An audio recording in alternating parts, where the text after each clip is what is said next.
Hello dear learners, मैं doctor प्रिया सिंगला, निर्माण campus of education, research and training, Sunam की तरफ से diploma of early childhood care and education के स्टूडेंट्स के लिए क्लासेस कंडक्ट कर रही हूँ। हमारी diploma of early childhood care and education की कोर्स 2 की क्लासेस जो हैं वो चल रही हैं, साथ साथ में कोर्स 1 की क्लासेस भी चल रही हैं। अभी तक हम यूनिट 1 to 19 जो है DECE 2 की वो कवर कर चुके हैं। इसकी जो पहले की वीडियोस हैं वो जो लोग नहीं अटेंड कर पाए क्लास को, उसकी जो बाकी की सारी वीडियोस हैं वो आपको निर्माण कैंपस सुनाम के यूट्यूब चैनल पर मिल जाएंगी। आपकी कन्वीनियंस के लिए जैसे ही आपकी ये क्लास ओवर हो जाएगी तभी इसके डिस्क्रिप्शन बॉक्स में मैं वो सारे लिंक्स डाल दूँगी ताकि आप वहाँ से लिंक्स लेके उसको ओपन करके देख सकते हैं। यूनिट 20 हम स्टार्ट कर लेते हैं। वो है असेसमेंट ऑफ न्यूट्रिशनल स्टेटस, कि हम न्यूट्रिशनल स्टेटस को कैसे असेस कर सकते हैं। इसमें हम पढ़ेंगे methods of assessing nutritional status. उसमें हम पढ़ेंगे कौन कौन से मेथड्स हैं: anthropometric measurements, clinical method, biochemical assessment and diet survey. इसके बाद हम ग्रोथ मॉनिटरिंग भी इसमें पढ़ेंगे। Methods of assessing nutritional status कहते कि एक इंडिविजुअल का जो न्यूट्रिशनल स्टेटस है हम उसको कैसे डिटरमिन कर सकते हैं। टेक्निक्स को डिस्कस करने से पहले हम न्यूट्रिशनल स्टेटस के मीनिंग को एक बार देख लेते हैं। न्यूट्रिशनल स्टेटस का क्या मीनिंग है? न्यूट्रिशनल स्टेटस का मतलब है कि एक इंडिविजुअल की हेल्थ की क्या स्टेट है, जो कि मेनली उसके खाने से, जो कि वो डाइट की इंटेक ले रही है उससे अफेक्ट होती है, और जो वो डाइट की इंटेक ले रही है उससे कितने न्यूट्रिएंट्स की यूटिलाइजेशन बॉडी कर रही है। इस डेफिनेशन से ये देखने को मिलता है कि जो न्यूट्रिएंट्स की इंटेक की एवेल्यूएशन है वही सिर्फ जो है किसी भी इंसान के न्यूट्रिशनल स्टेटस को जज करने के लिए ठीक नहीं होती है, मतलब काफ़ी नहीं है। इसके अलावा और भी जो है हमें चाहिए होते हैं।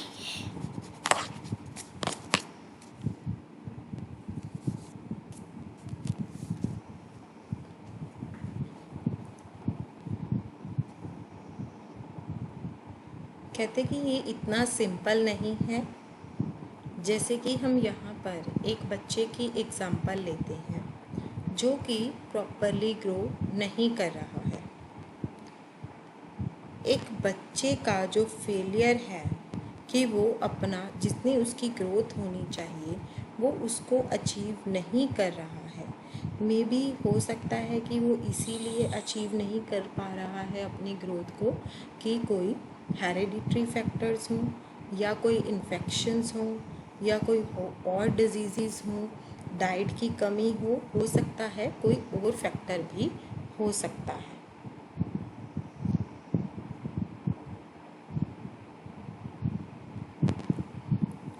इसी कारण से फूड इनटेक को सिर्फ अकेले इवेल्युएट करने से हमें इस बात का प्रॉपर एविडेंस नहीं मिल जाता कि हम किसी एक बच्चे के न्यूट्रिशनल स्टेटस को जज कर सकें।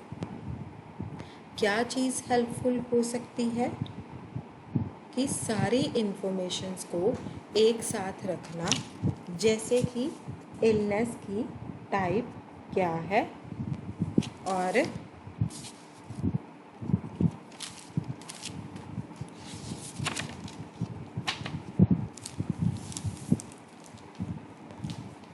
इलनेस की टाइप क्या है, और भी कोई साइंस अगर हमें ऑब्ज़र्व होते हैं इल हेल्थ से रिलेटेड जिससे बच्चा सफ़र कर रहा हो, वो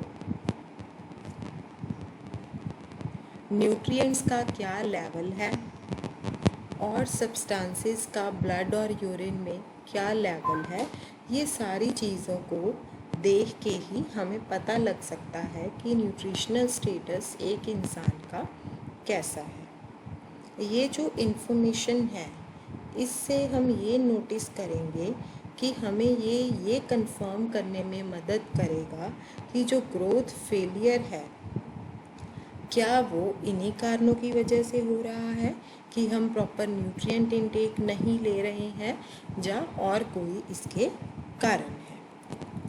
अभी हमने जो ऊपर डिस्कशन की है उससे हमें ये जानने को मिला है कि न्यूट्रिशनल स्टेटस को असेस करने के लिए कोई भी एक सिंपल प्रोसीजर ना है ना हो सकता है, क्योंकि कोई भी एक पर्टिकुलर फाइंडिंग जो है वो किसी भी कारण के कारण हो सकती है। बहुत सारे असेसमेंट टेक्निक्स हैं जो कि यूज़ करके हम न्यूट्रिशनल स्टेटस को असेस कर सकते हैं। 4 मेजर मेथड्स हैं जो कि हम किसी इंसान के न्यूट्रिशनल स्टेटस को असेस करने के लिए यूज़ करते हैं। वो हैं anthropometric measurement, clinical method, biochemical assessment and diet survey. ये मेथड्स कौन से हैं और किस तरह की इंफॉर्मेशन ये हमें प्रोवाइड करते हैं, कैसे और कब हम ये टेक्निक्स को यूज़ कर सकते हैं न्यूट्रिशनल स्टेटस को असेस करने के लिए। यहाँ पर थोड़े से एस्पेक्ट्स हैं जो कि हम नेक्स्ट सेक्शन में डिस्कस करेंगे।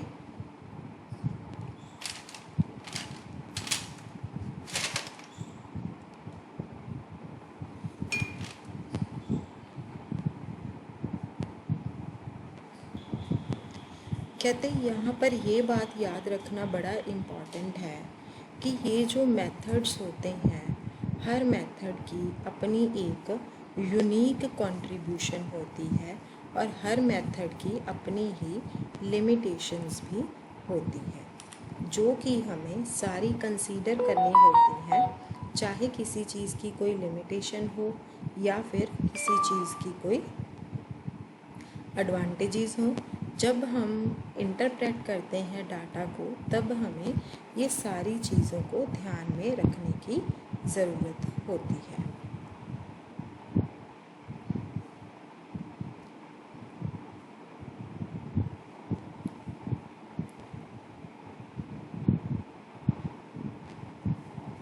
सबसे पहले हम एंथ्रोपोमेट्रिक मेजरमेंट्स के बारे में पढ़ेंगे।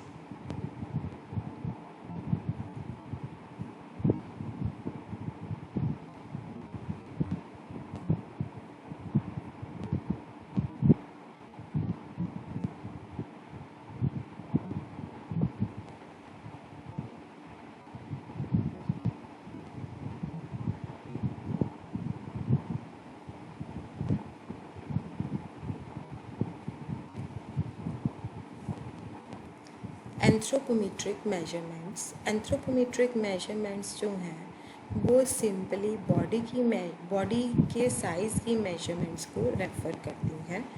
बॉडी के वेट को मेजर करना और बॉडी के हाइट को मेजर करना ये हमें एक इंसान की बॉडी की ग्रोथ को एनालाइज करने के लिए एक यूज़फुल डाटा जो है वो प्रोवाइड करता है। हाइट और वेट लेने की बजाय और भी बहुत सारी बॉडी की मेजरमेंट्स हैं जो कि एंथ्रोपोमेट्रिक मेजरमेंट्स के अंडर आती हैं, जैसे कि बॉडी के सर्कमफ्रेंस को मेजर करना।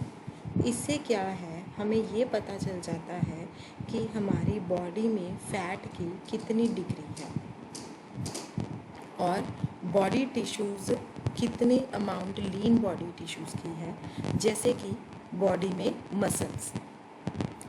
ये जो मेजरमेंट्स होती हैं वो मेनली आपको प्रोटीन, एनर्जी, माल न्यूट्रिशन और ओबेसिटी की असेसमेंट में भी हेल्प करती हैं। अब 4 कॉमनली यूज्ड मेथड्स हैं और सिंपल बॉडी मेजरमेंट्स हैं जो कि एक न्यूट्रिशनल स्टेटस के गुड इंडिकेटर्स होते हैं, जैसे कि weight for age, height for age, weight for height, arm circumference for as.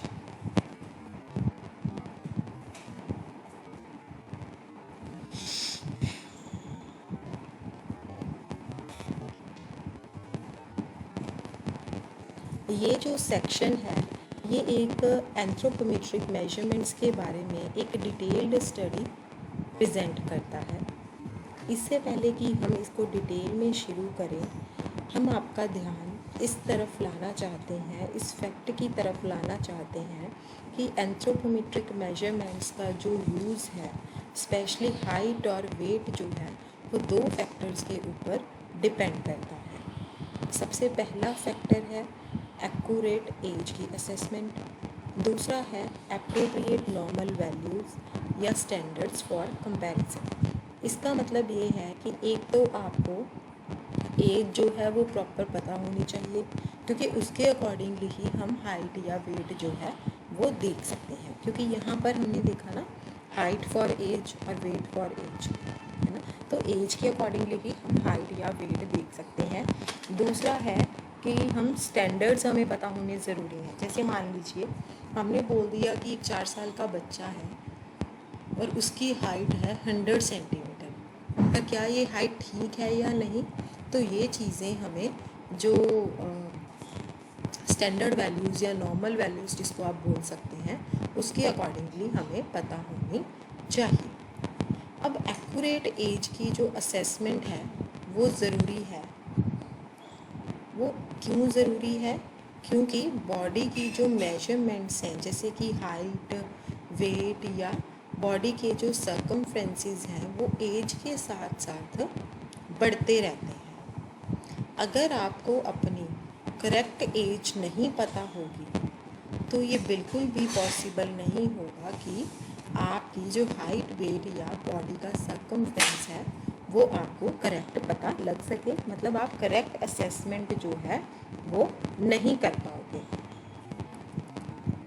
इसके साथ साथ और क्या है कि जो बॉडी की मेजरमेंट्स हैं, जो उसका यूज़ है वो सिर्फ तभी यूज़फुल बन जाएगा अगर जो एक्चुअल मेजरमेंट्स होती हैं किसी भी एक इंडिविजुअल की जो हमने ली है, जब हम उसको स्टैंडर्ड वैल्यूज़ या नॉन वैल्यूज़ से कंपेयर करते हैं। अब हमारा यहाँ पे स्टैंडर्ड से क्या मतलब है? एक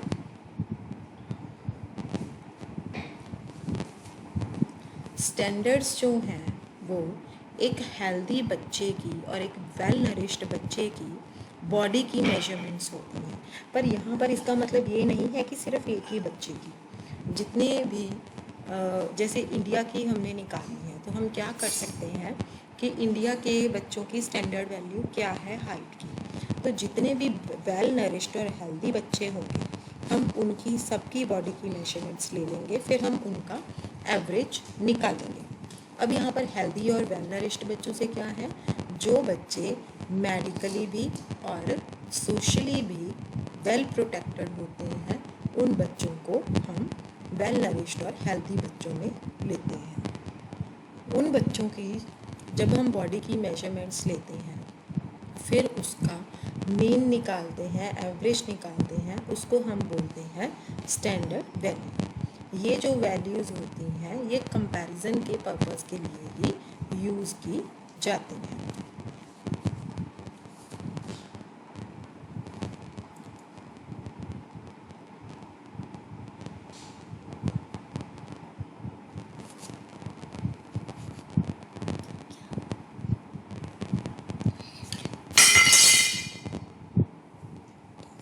इरेजर बेटे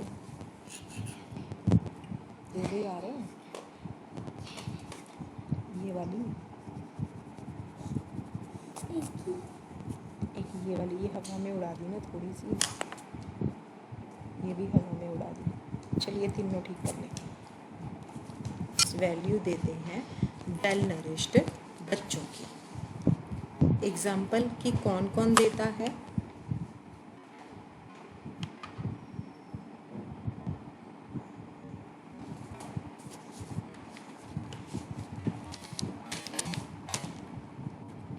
वेरी गुड लिखियन। क्या करना है? क्या करना है? अब एक काम कर, पहले तो प्यार करते यहाँ पे छोटा सा हैदराबाद, और एक एनएचएससी के स्टैंडर्ड्स हैं, वो स्टैंडर्ड्स यूएसए द्वारा दिए जाते हैं।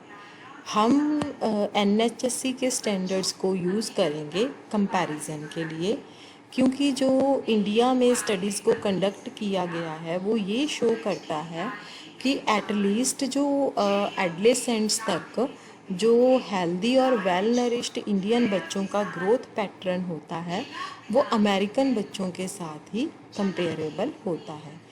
NCHS क्या है? National centre for health statistics. Tables जो कि स्टैंडर्ड मेजरमेंट वैल्यूज़ को देते हैं वो अपेंडिक्स 3 में दिया गया है इस ब्लॉक के एंड में।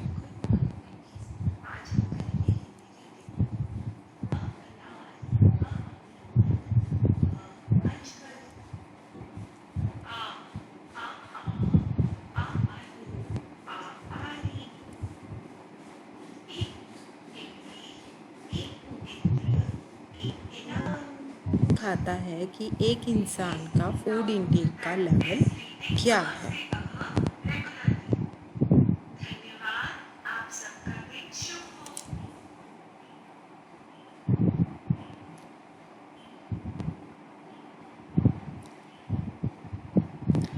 कहते कि जो एज के साथ वेट है उसमें जो लगातार चेंज आता है एक इंडिविजुअल की ग्रोथ पैटर्न में चेंजेस को लेकर।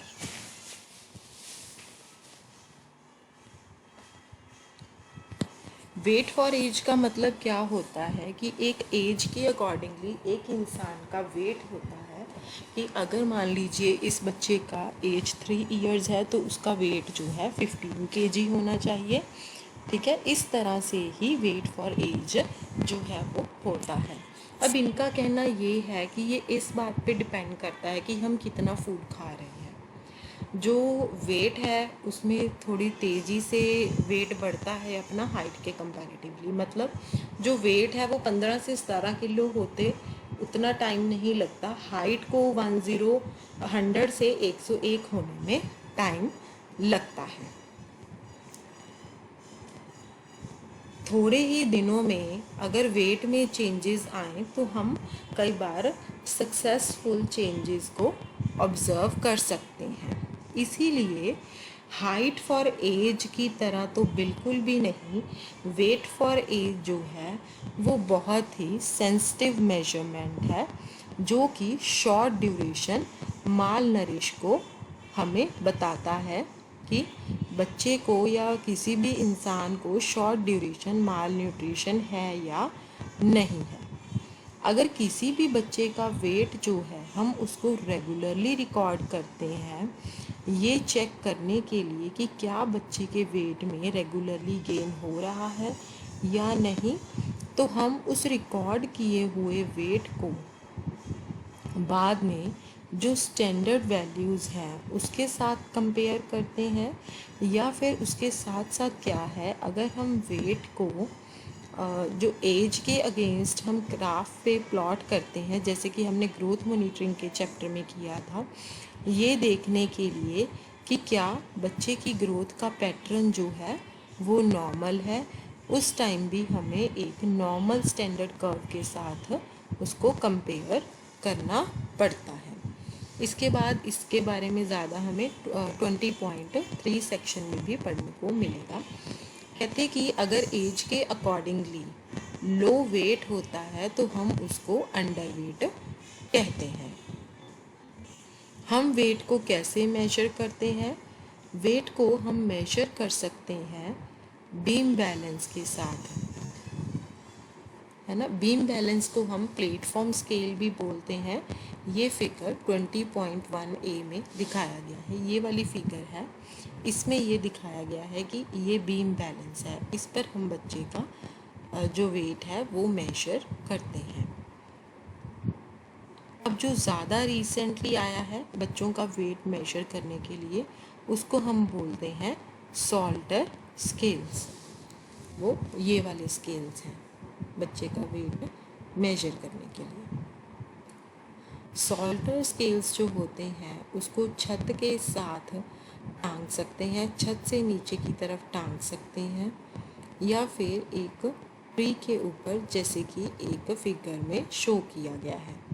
बच्चे को हम स्लिंग के अंदर रख सकते हैं और वेट को रिकॉर्ड कर सकते हैं, जैसे कि ये बी फिगर में दिखाया गया है। कहते कि हम एक ऑर्डिनरी वेइंग बैलेंस भी यूज़ कर सकते हैं, जैसे कि ये सी फिगर में दिखाया गया है कि एक लेडी सिंपल उस पर खड़ी है बच्चे का वेट मेजर करने के लिए। पर बच्चे का वेट मेजर करने के लिए हमें बैलेंस को यूज़ करते हुए बच्चे का वेट मेजर करने के लिए हमें बहुत ज़्यादा केयरफुल होना पड़ता है। पहले क्या है, हमें मदर का वेट लेना है और बच्चे का वेट लेना है। मदर बच्चे को गोद में उठाएगी और उन दोनों का वेट जो है वो हमें ले लेना है। उसके बाद क्या है, जब हम मदर और बच्चे का वेट दोनों का ले लेंगे, फिर उसके बाद सिर्फ मदर जो है वो अपना वेट रिकॉर्ड कर सकती है, और हम मदर और बच्चे के वेट में से जब मदर का वेट माइनस करेंगे तो बच्चे का वेट जो है वो हमें मिल जाएगा। ये जो मेजरमेंट है ये इतने एक्यूरेट रिजल्ट्स तो नहीं देगी, पर इसको हम प्रिकॉशंस के साथ यूज़ हमें कर लेना चाहिए। दूसरा है हमारा हाइट फॉर एज। कहते जो लेंथ है और जो हाइट है,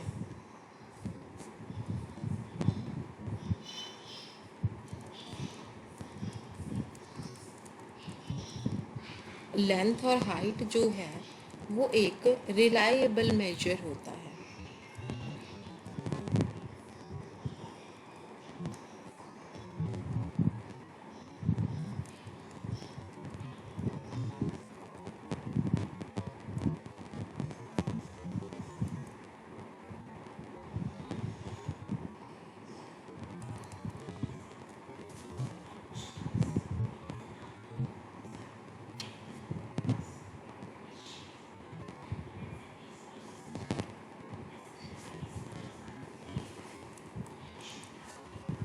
वो एक रिलायबल मेजरमेंट्स होती हैं जो कि ये बताती हैं कि एक इंडिविजुअल के साइज़ में कितना इंक्रीज़ हुआ है,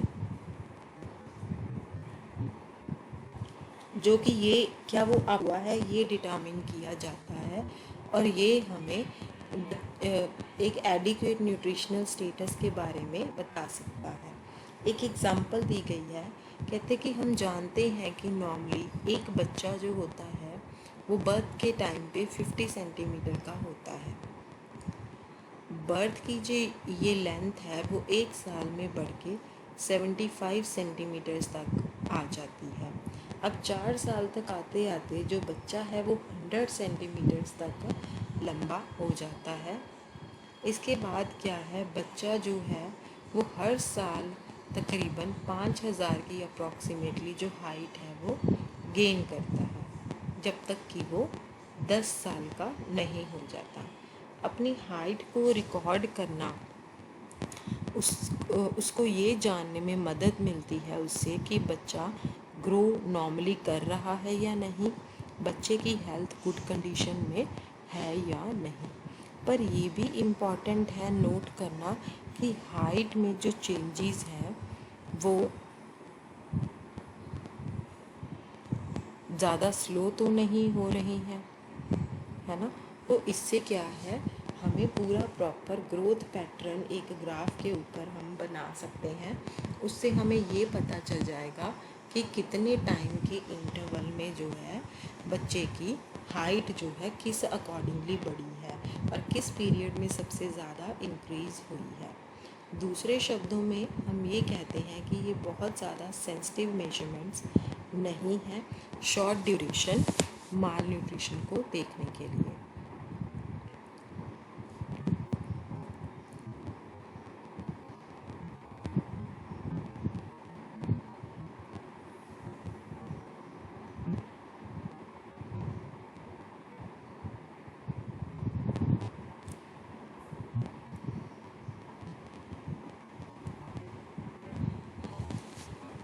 शॉर्ट ड्यूरेशन माल न्यूट्रिशन का मतलब क्या है कि एक बॉडी की कंडीशन जिसको कि हम शॉर्ट टाइम इंटरवल में के टाइम में बन जाती है, क्योंकि उसमें बच्चे में एक या एक से ज़्यादा एसेंशियल न्यूट्रिएंट्स की कमी होती है, रिलेटिव और एब्सोल्यूट डेफिशिएंसी होती है।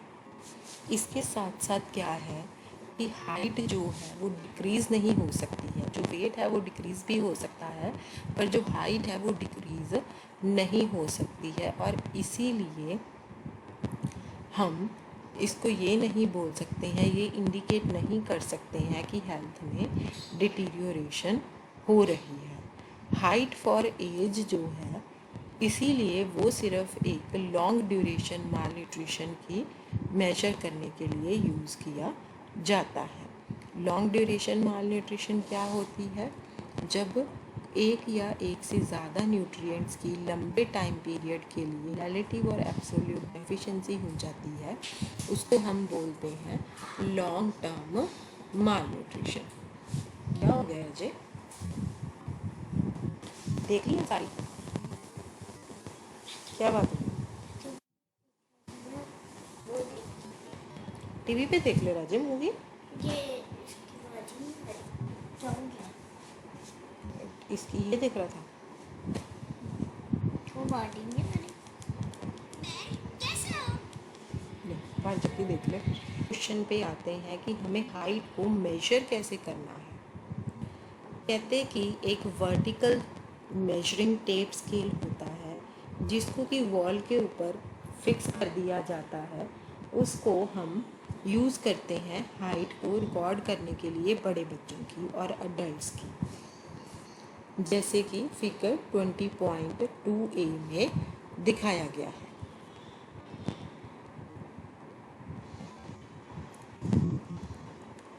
ये रही ए पिक्चर, है ना। इसमें ये एक स्केल है, ऐसे बच्चों की हाइट जो है, बड़ों की हाइट वो मेजर करने के काम आती है।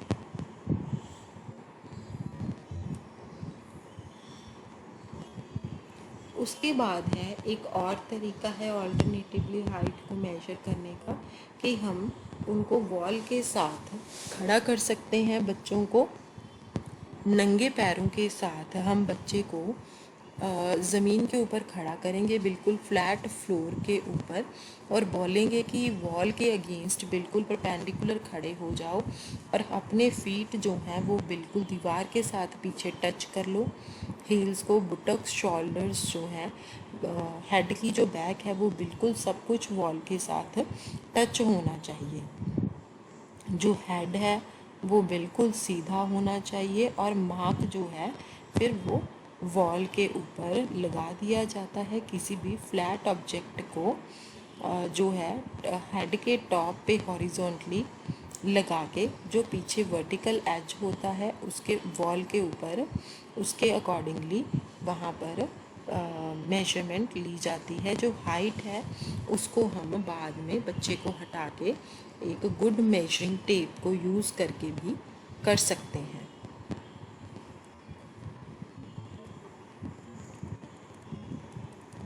जैसे ये बी फिगर में दिखाया गया है। इसके बाद सी फिगर में छोटे बच्चों की मेजरमेंट दिखाई गई है, इन्फेंट्स की। ये इन्फेंटोमीटर है जो वो यूज़ कर रहे हैं। In case of infants and infantometer को हम यूज़ कर सकते हैं। ये स्पेशली प्रिपेयर किया जाता है वुडन स्केल से, जिसके ऊपर इन्फेंट को लिटा दिया जाता है।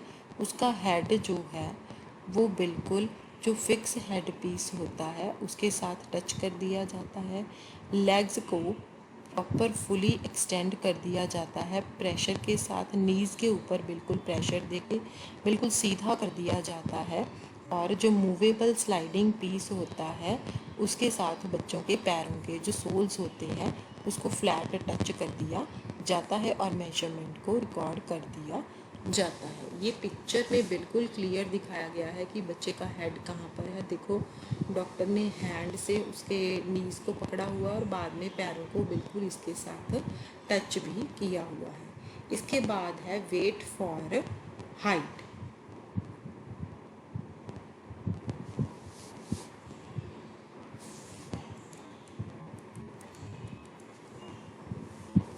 कहते कि बच्चे के वेट को रिलेट के द्वारा अगर हम बच्चे के वेट को उसकी हाइट के साथ रिलेट करते हैं तो बच्चे की डिग्री ऑफ थिननेस को मेजर किया जा सकता है। वेट फॉर हाइट जो है बेसिकली वो एक बहुत ही अच्छा इंडेक्स होता है कि शॉर्ट ड्यूरेशन मालन्यूट्रिशन को देखने के लिए, असेस करने के लिए। वेट फॉर हाइट जो है, ये जो मेजरमेंट होती है ये वो वैल्यू होती है जो कि स्पेशली उन सिचुएशंस में होती हैं जब बच्चा हेल्थ सर्विसेज में अवेलेबल नहीं होता है, जबकि वहाँ पर टाइमली मॉनिटरिंग हो रही होती है और बच्चा जो है इरेगुलरली वहाँ पर आता है, जैसे कि एक बार आ गया। अब जो मेजरमेंट है वो एक एडवांटेज भी यहाँ पे ऐड करती है कि एक्यूरेट जो एज की असेसमेंट है यहाँ पर उसकी रिक्वायरमेंट बिल्कुल भी नहीं है, इसीलिए ये एज इंडिपेंडेंट इसको बोला जाता है और ये यूजली ईज़िली पॉपुलेशंस यूज़ करती हैं इसको यूज़ करती हैं जब बच्चे की एज उनको ना पता हो। कहते कि अगर लो वेट फॉर हाइट होता है तो हम उसको बोलते हैं कि बच्चे को वेस्टनिंग कैटेगरी में डाल सकते हैं। वेट फॉर हाइट के जो स्टैंडर्ड्स हैं वो भी अपेंडिक्स 3 टेबल 4 में इस ब्लॉक के एंड में अवेलेबल है। अब हमारा पहले था वेट फॉर एज, उसके बाद आ गया हाइट फॉर एज, फिर आ गया वेट फॉर हाइट और उसके बाद आ गया जी मिड अपर आर्म सर्कमफ्रेंस।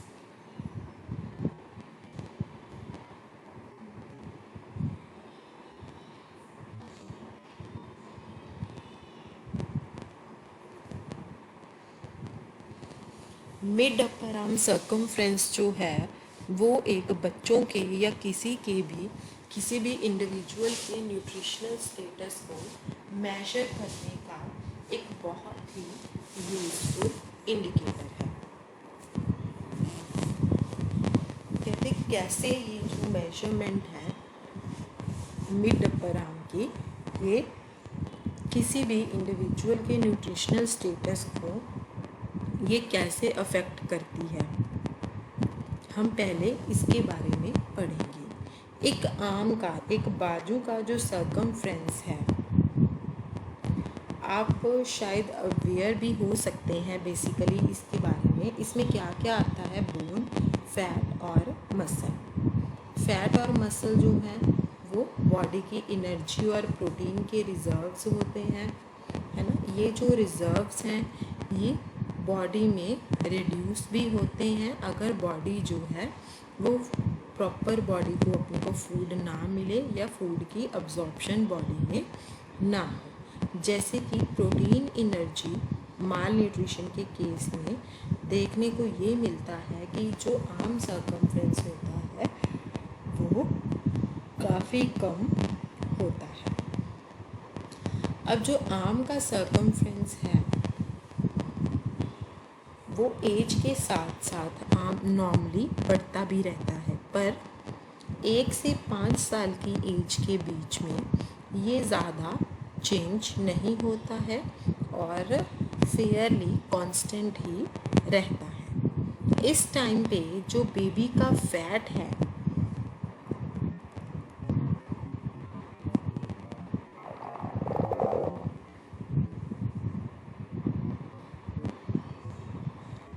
इस टाइम पे जो बॉडी का फैट होता है बच्चे में उसको हम मसल से भी रिप्लेस कर सकते हैं। आर्म के सर्कमफ्रेंस को मेजर करना इस एज ग्रुप के बच्चों में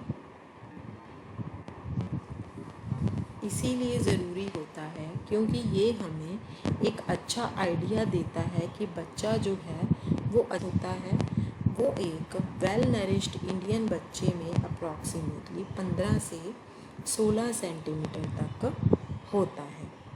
अगर ये मेजरमेंट नॉर्मल से 80% कम हो, मतलब 12.5 सेंटीमीटर से कम हो, तो ये इंडिकेट करता है कि बच्चों में सीवियर माल न्यूट्रिशन है। अगर ये मेजरमेंट 12.5 सेंटीमीटर से 13.5 सेंटीमीटर के बीच में हो, तो वो ये इंडिकेट करता है कि मॉडरेट माल न्यूट्रिशन है।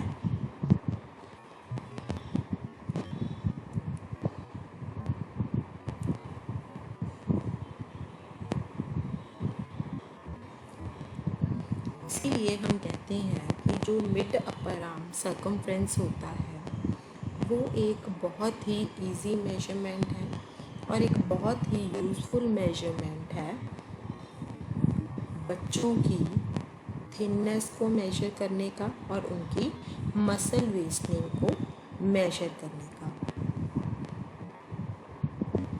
नॉर्मली किस एज के बच्चे? 1 से 5 साल की उम्र के बच्चे। जैसे वेट फॉर हाइट जो था उसका एक एडवांटेज था कि एक इंसान को अगर किसी बच्चे की एग्जैक्ट एज नहीं पता तो उसको वेट फॉर हाइट को मेजर करके न्यूट्रिशनल स्टेटस जो है वो पता लग सकता है कि बच्चे का न्यूट्रिशनल स्टेटस क्या है। हम इस अजम्पशंस के साथ ही मूव करेंगे कि बच्चे का जो अगर मिड अपर आर्म सर्कमफ्रेंस जो है वो 1 से 5 साल की एज के बीच में जो है आमतौर पर वो कांस्टेंट ही रहता है 15 से 16 सेंटीमीटर तक। अगर इस मेजरमेंट्स में कोई डिक्रीज़ होता है या कोई रिडक्शन होती है तो इसका मतलब ये है कि ये इंडिकेट हो रहा है कि बच्चे में कोई एडवांस्ड मालन्यूट्रिशन के साइन है।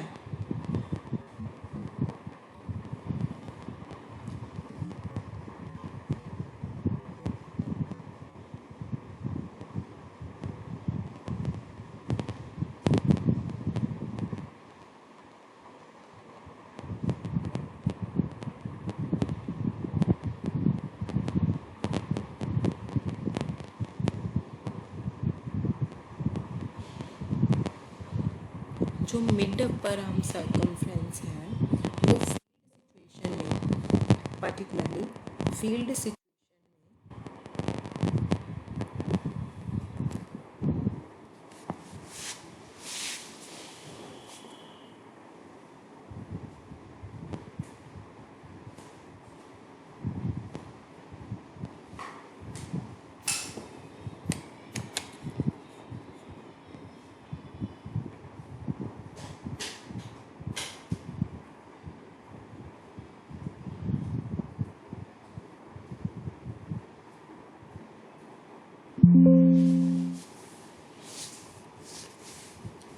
फील्ड सिचुएशन में पर्टिकुलरली इंग करने के लिए उसके लिए हम क्या करेंगे, स्क्रीनिंग टूल को लेके उसको मेजर करेंगे कि क्या चेंजेस आ रही हैं ब्रॉड कैटेगरीज में उसकी प्रिसाइज असेसमेंट की बजाय।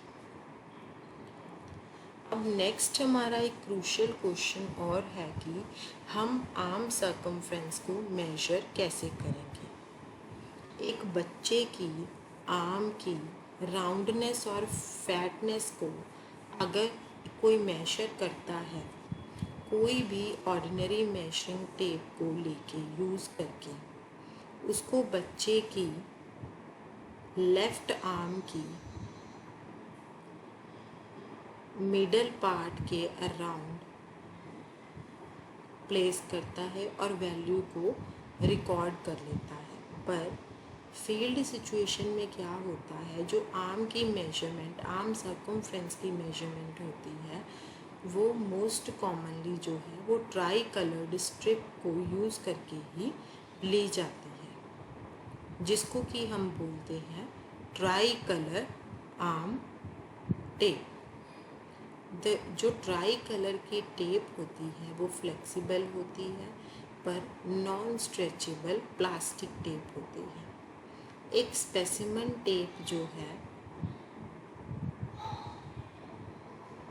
उसके सारी तरफ मार्जिन भी दिया होता है। टेप 3 कलर्स में होती है, रेड, येलो एंड ग्रीन।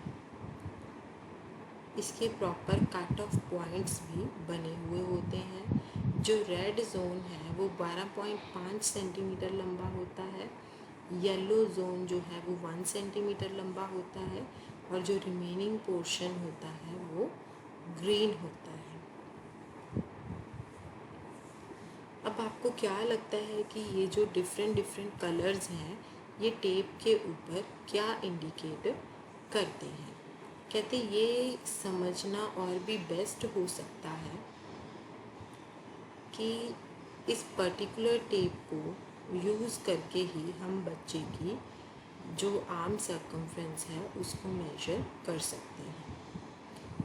1 से 5 साल के उम्र के बच्चों को हम होल्ड करते हैं, और जो टेप होती है बच्चों की लेफ़्ट अपर आर्म के मिडल पार्ट में हम लगाते हैं। मतलब जो एल्बो के ऊपर की आर्म होती है, शोल्डर से लेके पहले हम जो एक्सिस होती है शोल्डर से नीचे, उससे लेके हम एल्बो तक उसकी लेंथ देखते हैं।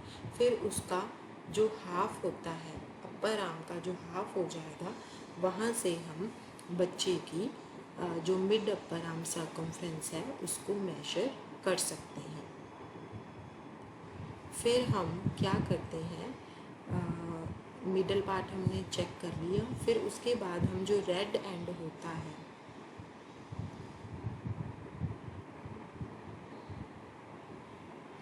उसके बाद एक साइड रेड एंड होती है, फिर उसके बाद ग्रीन कलर आता है, फिर येलो कलर आता है। फिर आपने ये देखना है कि कौन सा कलर है जो रेड एंड के बिल्कुल ऑपोजिट आता है।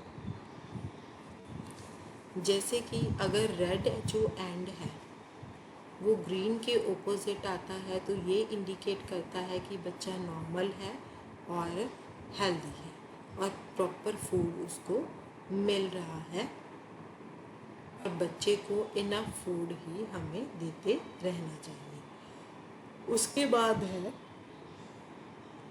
कि अगर जो स्ट्रिप का रेड एंड है वो बिल्कुल येलो के ऑपोजिट आता है तो वो ये इंडिकेट करता है कि बच्चा जो है वो मॉडरेटली माल नरिश्ड है। मतलब बच्चे को हर दिन थोड़े से और फूड की ज़रूरत होती है। बच्चे को सप्लीमेंट्री न्यूट्रिशन देना बहुत ज़रूरी है, जैसे कि 300 किलो कैलोरीज और 8 to 10 ग्राम प्रोटीन्स। और बच्चे को हर महीने जो है वो हमें उसका वेट लेना चाहिए। अगर स्ट्रिप का जो रेड एंड है वो रेड पे ही वापस आता है तो वो ये इंडिकेट करता है कि बच्चा जो है वो सीवियरली माल नरिश्ड है, बच्चे को और फूड की ज़रूरत है। अगर हम उसको इनफ फूड नहीं देते हैं तो वो मर भी सकता है। हमें बच्चे को सप्लीमेंट्री की भी डबल अमाउंट जो है वो प्रोवाइड करनी चाहिए। हम कम से कम 5 to 6 टाइम्स ए डे हम बच्चे को फीड कर सकते हैं।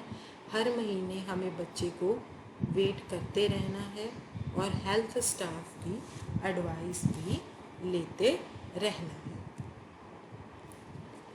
ये जो एक्सरसाइज है वो हमें ये डेमोन्स्ट्रेट करती है कि कितना इजी है बच्चों के न्यूट्रिशनल स्टेटस को असेस करना मिड अपर आर्म सर्कमफ्रेंस की टेप को यूज़ करके, और कितने करेक्टिव मेजर्स हम ले सकते हैं। ये जो मेजरमेंट है ये ही सिर्फ एक कॉमन यूज्ड मेजर्स होते हैं जो कि फील्ड सिचुएशंस में चलते हैं, specially integrated child development service program में।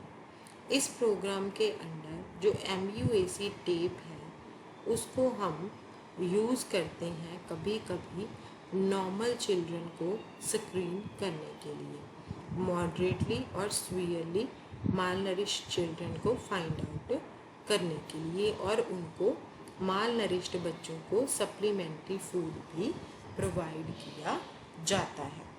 ये है एक्सरसाइज 1 और मैच द कॉलम्स दिए हुए हैं। इसके बाद हम पढ़ेंगे क्लिनिकल मेथड।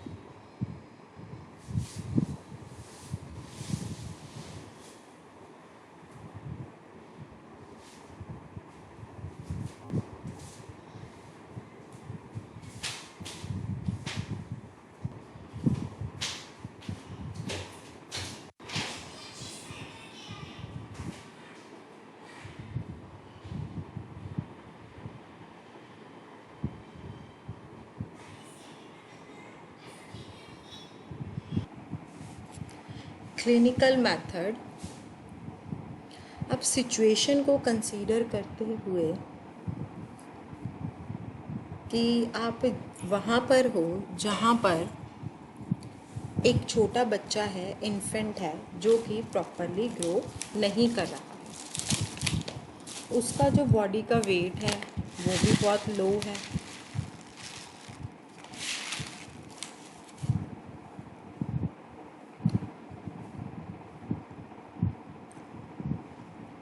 उसकी जो मसल्स हैं वो भी बहुत ज़्यादा मात्रा में वेस्ट हो चुकी हैं, और जो इन्फेंट है वो आमतौर पर इरिटेट हो जाता है जब बच्चा वीक हो जाता है। अगर आपको यहाँ पर इन्फेंट के न्यूट्रिशनल स्टेटस पर कमेंट करने को बोला जाए तो आप किस तरह की असेसमेंट के लिए बोलोगे?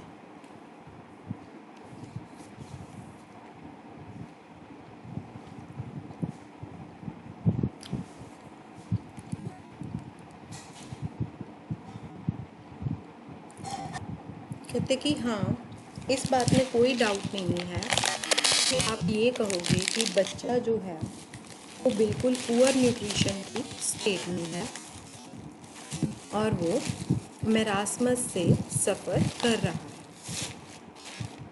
आप इस कंक्लूजन पे कैसे आए? इसके लिए ये जानना इनफ है कि आपने जो क्लिनिकल साइंस और सिम्टम्स मेरास्मस से रिलेटेड होते हैं कॉमनली, आपने वो डिटेक्ट कर लिए। जैसे कि मसल वेस्टिंग हो गई, बच्चे का बॉडी वेट लो है, बच्चा इरिटेट हो रहा है बहुत जल्दी। इसीलिए बोला जाता है कि जो क्लिनिकल एग्जामिनेशन है ये बहुत ही सिंपल मेथड है न्यूट्रिशनल स्टेटस को असेस करने का।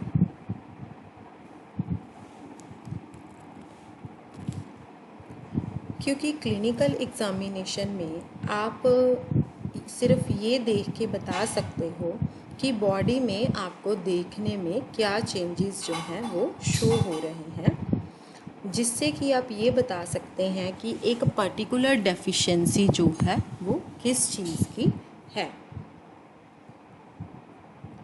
जैसे अब यहाँ पर एक एग्जांपल हम देख लेते हैं कि आपने बाइटॉट स्पोर्ट्स के बारे में देख लिया बच्चे में, और नाइट ब्लाइंडनेस का भी आपको पता चल गया, तो आपको अब ये सजेस्ट करना या ये गेस करना मुश्किल नहीं होगा कि यहाँ पर विटामिन ए डेफिशिएंसी के जो सिम्टम्स हैं वो हो सकते हैं।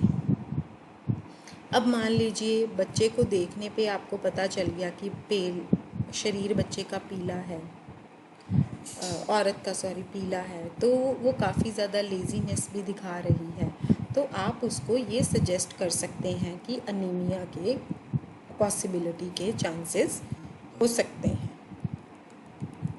अब यहाँ पर इम्पॉर्टेंट क्या है कि आपको नॉलेज होना बहुत ज़रूरी है कि किसी भी स्पेसिफिक न्यूट्रिशनल डेफिशिएंसी के क्या साइंस हैं, क्या सिम्टम्स हैं, और आपने उसको अपनी आँखों से पहले सिम्टम्स को देखा भी हो, ताकि आप जब उस सिम्टम्स को दोबारा देखें तो आप उसको साथ ही ऑब्ज़र्व या डिटेक्ट कर सकते हैं।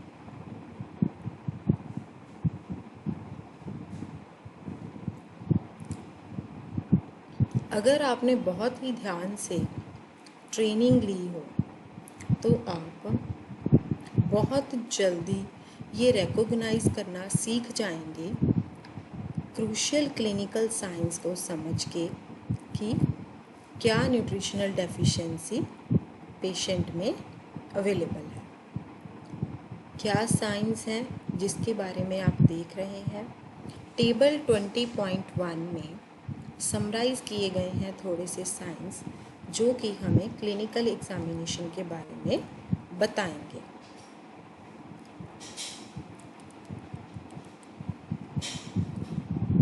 जैसे अब हम हेयर्स की बात करें, ऊपर से शुरू करते हैं, बॉडी से हेयर्स की बात कर लेते हैं।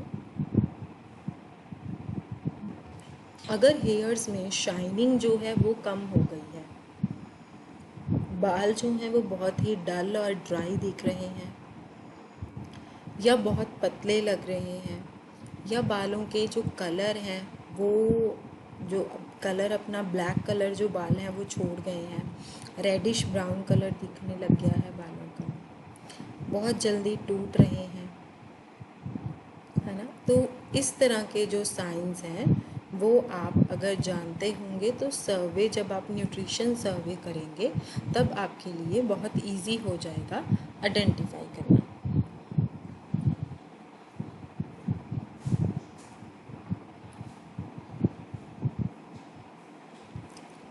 इसके बाद है फेस।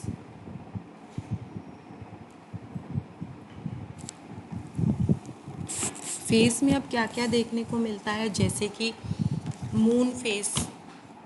मून फेस में क्या होता है कि फेस जो है वो मून की तरह गोल गोल दिखना शुरू हो जाता है और वो चीक्स के साथ साथ काफ़ी ज़्यादा पफीनेस भी फेस में दिखती है। अब उसके बाद आता है आईज़।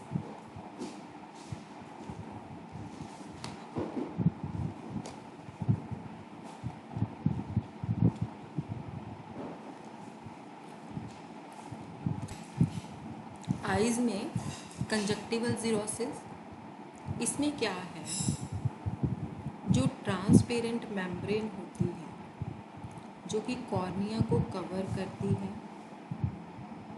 और आई लिड के अंदर की जो लाइंस होती हैं वो बिल्कुल ही ड्राई होनी शुरू हो जाती है। कंजक्टिवा जो है वो डिसकलर्ड होना शुरू हो जाता है। उसका मड जैसे मड का कलर होता है, कीचड़ का कलर होता है वैसा, और वो अपनी ब्राइटनेस को खो देता है। इसके बाद है ज़ीरोपैथेल्मिया। ज़ीरोपैथेल्मिया क्या है, इसमें केराटोमलेशिया इंक्रीजिंग होता है। जो कॉर्निया है वो सॉफ्ट बन जाता है और रॉ दिखने लग जाता है और जल्दी से इन्फेक्टेड भी हो जाता है। इसके बाद है बाइटॉट स्पॉट।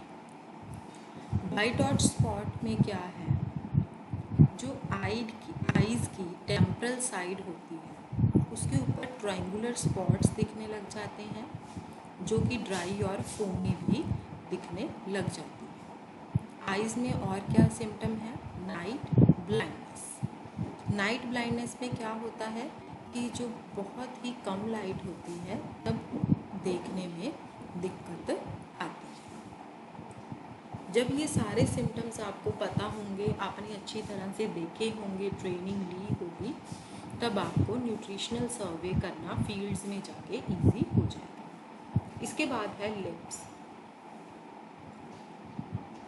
लिप्स में आता है एंगुलर स्टोमेटाइटिस। एंगुलर स्टोमेटाइटिस हमने पहले भी पढ़ा था कि लिप्स के जो हमारे दोनों साइड के कॉर्नर्स होते हैं वहाँ पर क्रैक्स आने शुरू हो जाते हैं। एंगुलर स्कार्स जो होते हैं, वो स्कार्स क्या होते हैं, जो एंगुलर स्टोमेटाइटिस होते हैं उसका हील्ड लीजन मतलब हील्ड क्रैक्स होते हैं। चिलोसिस। लिप्स इसमें क्या है, लिप्स में भी क्रैक्स आने शुरू हो जाते हैं और जो लिप्स हैं वो रेड बनने शुरू हो जाते हैं। इसके बाद है नेक्स्ट हमारा टंग।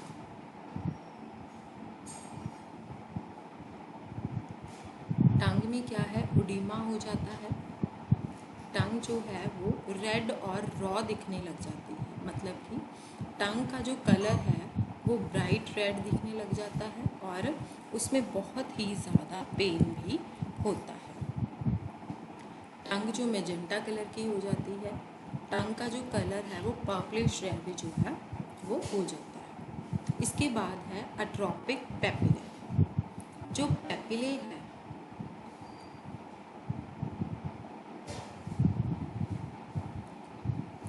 उससे जो टंग है वो बहुत ही ज़्यादा स्मूथ अपीयरेंस देने लग जाती है, क्योंकि पेपिले जो होता है वो टंग को डिसअपीयरेंस देने लग जाता है। ये टंग के सिम्टम्स थे।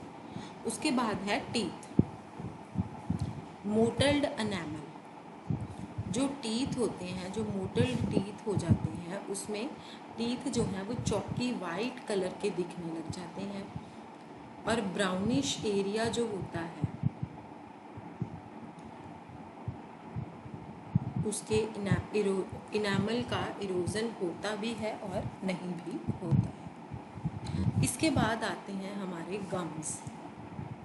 गम्स में क्या है, जो गम्स हैं उनमें ब्लीडिंग होने लग जाती है या गम्स बिल्कुल स्पॉन्ज की तरह लगने लग जाते हैं, पर्पलिश हो जाते हैं कलर में, गम्स में स्वेलिंग हो जाती है, थोड़ा सा प्रेशर डालने के ऊपर ब्लीडिंग भी होनी शुरू हो जाती है। उसके बाद है ग्लैंड्स। ग्लैंड्स में क्या है, थायराइड जो है वो इनलार्ज होना शुरू हो जाता है, बढ़ना शुरू हो जाता है। ग्लैंड जो है वो विजिबल हो जाता है और काफ़ी बड़ा भी दिखने लग जाता है। अब जो एनलार्जमेंट होती है वो नोडुलर भी हो सकती है और डिफ्यूज्ड भी हो सकती है।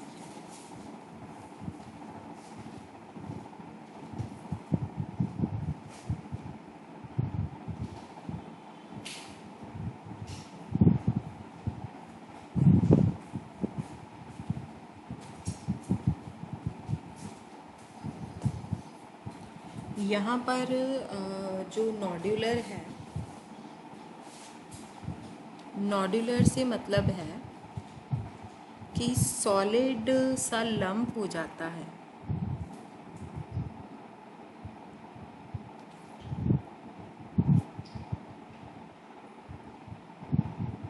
डिफ्यूज्ड का मतलब क्या है,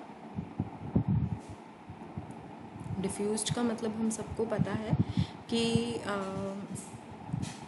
कोई भी चीज़ जब बहुत ज़्यादा फैल जाती है सारी डायरेक्शंस, ठीक है। जो एनलार्जमेंट है वो लंप की तरह भी हो सकती है और वो डिफ्यूज भी हो सकती है।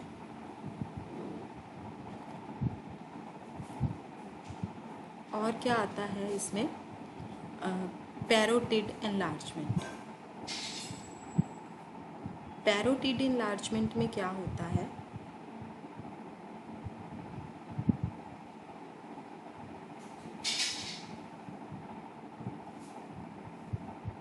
पैरोटिड जब ग्लैंड एनलार्जमेंट हो जाती है तब हम उसको बोलते हैं पैरोटिटिस। इसमें क्या होता है, जो पैरोटिड सलाइवरी ग्लैंड होता है उसमें स्वेलिंग होनी शुरू हो जाती है,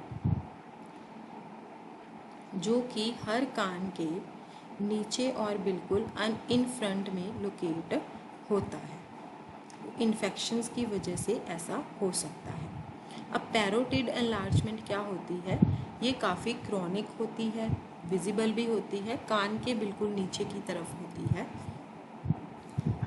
नॉन इन्फ्लामेटरी होती है, इसमें जलन या दर्द नहीं होता, जलन नहीं होती है, पैरोटिड्स की स्वेलिंग भी होनी शुरू हो जाती है। इसके बाद है स्किन के सिम्टम्स। ज़िरोसिस में क्या है, डिस्क्वामेशन जो होती है उसमें आमतौर पर ड्राइनेस होनी शुरू हो जाती है। डिस्क्वामेशन क्या होता है कि ये एक डैमेज होता है जो स्किन की अपर लेयर होती है, उसमें एक अनइंटेंडेड डैमेज होता है और जो अपर लेयर होती है स्किन की वो बिल्कुल लॉस ही हो जाती है। उसमें ड्राइनेस भी आती है।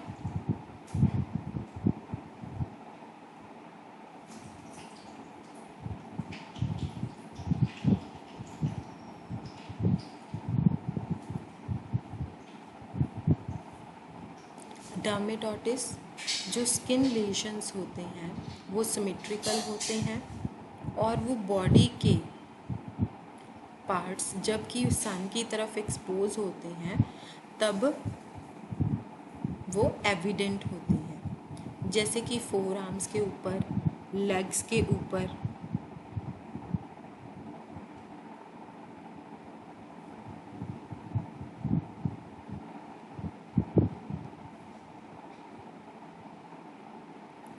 फोर आर्म्स के ऊपर, लेग्स के ऊपर, फेस के ऊपर और नेक का जो पार्ट एक्सपोज्ड होता है उसके ऊपर। जो स्किन है वो काफ़ी ज़्यादा ड्राई और स्केली हो जाती है।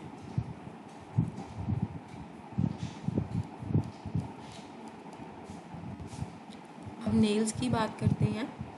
नेल्स जो हैं वो ब्रिटल और स्पून शेप्ड जो है वो हो जाते हैं।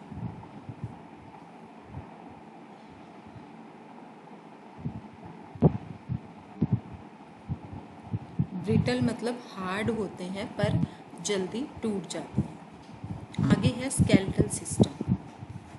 स्केलेटल सिस्टम में है beading of ribs.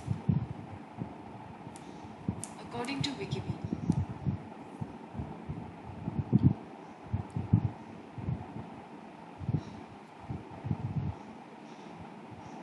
Beading of ribs क्या होती हैं?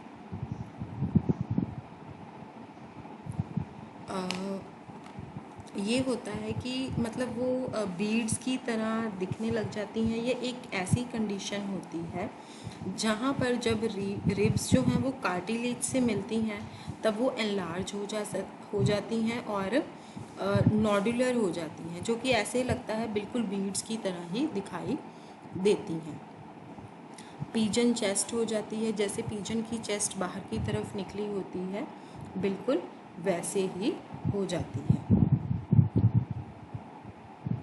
नॉक नीज, घुटने जब आप चलते हो तब बिल्कुल ऐसे लगता है कि घुटने आपके बिल्कुल जो नीज होते हैं वो ऐसे अटैच हो रहे हैं।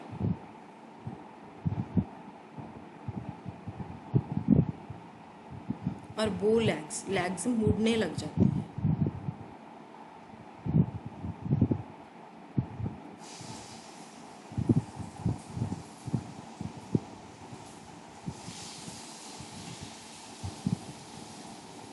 इंटरनल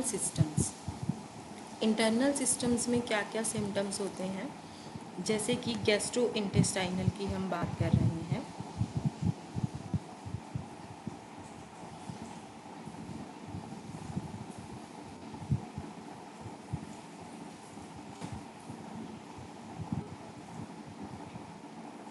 ये लीवर की एनलार्जमेंट है ना, उसमें क्या होता है वो सॉफ्ट, फर्म और हार्ड होता है। और स्प्लीन की एनलार्जमेंट होती है।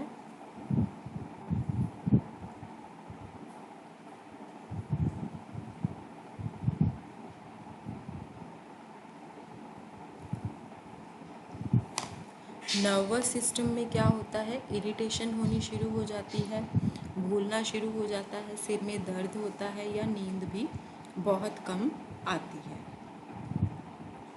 मेंटल डिप्रेशन होना शुरू हो जाता है या फिर ओरिएंटेशन का लॉस हो जाता है, मतलब कि वो किसी भी चीज़ को टाइम, प्लेस या इवेंट को रिलेट करने के योग्य नहीं रहता है।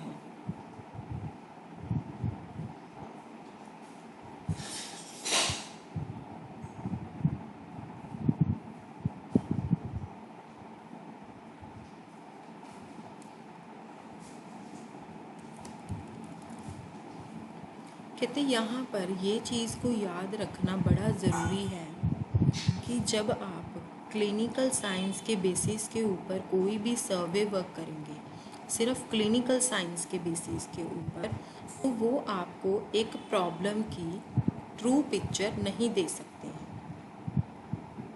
ठीक है, अगर हम मेडिकल हिस्ट्री और कंप्लीट डाइट को कोरिलेट करें, है ना, एक प्रॉपर थॉरो फिजिकल एग्जामिनेशन करें, जैसे कि एंथ्रोपोमेट्री में उसमें हाइट वेट भी मेजर होता है और मिड अपर आर्म सर्कमफ्रेंस भी, और बायोकेमिकल टेस्टिंग भी हो, जो कि बहुत ज़रूरी है एक अच्छी असेसमेंट के लिए, तभी इनके बीच में एक अच्छा कोरिलेशन जो है वो पता चल सकता है।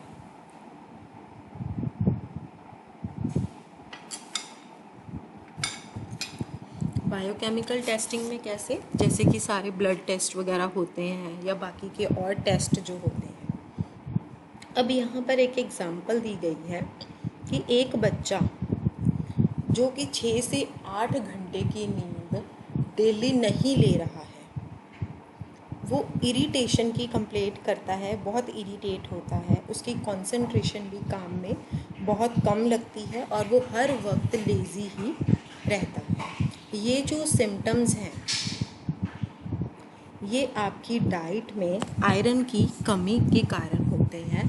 जब आपकी डाइट में आयरन जो है वो काफ़ी टाइम के लिए कम डाइट, आप आयरन इनएडिक्वेट आयरन डाइट जो है आप लेते हैं। इसीलिए जब इन क्लिनिकल फाइंडिंग्स को बायोकेमिकल टेस्ट के साथ कोरिलेट किया जाएगा, डाइटरी सर्वे भी आपको हेल्प करेगा इसको करेक्ट डायग्नोज करने में।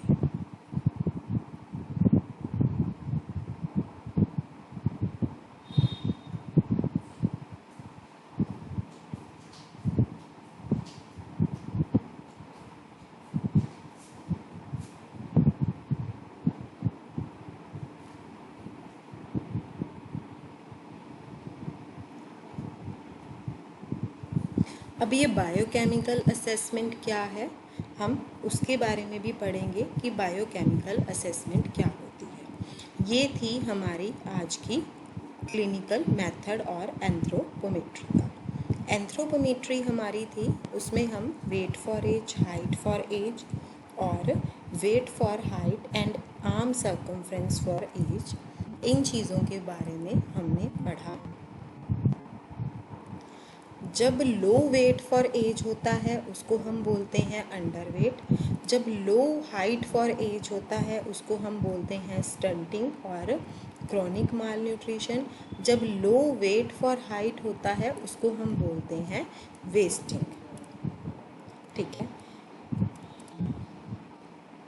और मिड अपर आर्म सर्कमफ्रेंस को मेजर करने के लिए हम जो रेड, ग्रीन और येलो कलर की स्ट्रिप होती है उसको मेजर करना ज़्यादा बेटर रहता है।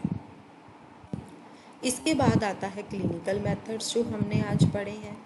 क्लिनिकल मेथड्स में हमने साइंस देखे हैं डिफरेंट उसके, जैसे हम अपनी बॉडी में ऊपर से स्टार्ट करें, सबसे पहले हेयर, फिर फेस, आइज़, लिप्स, टंग, टीथ, गम्स, फिर उसके बाद गला, ग्लैंड्स आ गए हैं, हमारी नेक जो आ गई है ग्लैंड्स, उसके बाद हमारी स्किन, नेल्स और स्केलेटल सिस्टम। फिर अगर हम इंटरनल सिस्टम की बात करते हैं तो उसमें आता है गैस्ट्रो इंटेस्टाइनल और नर्वस सिस्टम के सिम्टम्स हैं। इसके बाद हमारा आता है बायोकेमिकल असेसमेंट। बायोकेमिकल असेसमेंट जो है वो हम अपनी नेक्स्ट क्लास में कंटिन्यू करेंगे। आज की क्लास जो है वो हम यहीं पर ओवर कर देते हैं। रिस्पेक्टेड लर्नर्स, मैं आपको एक बार स्टार्टिंग में भी क्लास के बताया था कि यूनिट 1 to 19 जो है DECE 2 की, जब आपकी ये क्लास, जो स्टूडेंट्स क्लास नहीं लगा पाते हैं किसी कारण से, जब आपकी ये क्लास ओवर हो जाएगी तो इसके बाद आप निर्माण campus of education research and training Sunam के यूट्यूब चैनल पर ही आपको इसकी सेव्ड वीडियोस जो हैं वो मिल जाएंगी। क्लास कंडक्शन के बाद वीडियो को वहाँ पर सेव कर दिया जाता है, ठीक है, ताकि आप बाद में भी उस क्लास को सुन सकते हैं जो क्लास नहीं अटेंड कर पाते हैं। तो जो यूनिट 1 to 19 है, इसके जितने भी वीडियोस के लिंक्स होंगे वो मैं आपके साथ इसी क्लास के डिस्क्रिप्शन बॉक्स में शेयर कर दूँगी। आज की क्लास हम यहीं पर ओवर कर देते हैं। Thank you dear students.